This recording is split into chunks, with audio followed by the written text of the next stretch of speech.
Hongeen hammaatee kunoo suuraan namoota kana fakkaata beeyladaanis kana daran hammaatee jira. Rabbi haa furu du'aayii bakka hundaa itti nuuf godha. Kana fakkaata kunoo. Ahiwaanutti suutu nu galaanni rakkoodha. Taantu bartaan daraanii miidhamtuurra wayyaadha.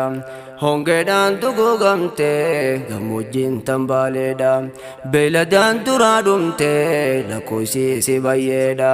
Barbaaddee lafaan gartu citaa fi muka jiidha. Bara shantiif hin jenne roobni barkan samiidha. Rabbi nuuf haa milkeessu barteenya ulamaadha. Hundi biyya gammoojjii qumbiinis mal wayyaadha. Bonni itti jabeessee huqqisee beeyladaadha. Isin yaa urjii lafaa tu'aa itti jabaadha. Rabbiin sirraa qeebaala wallaahi ta'e daawaadha. Tanaaf mee jajjabaadhu Rabbi keetti waywaadhu dhaamsa koonarraa fudhu. Tanaaf mee jajjabaadhu Rabbi keetti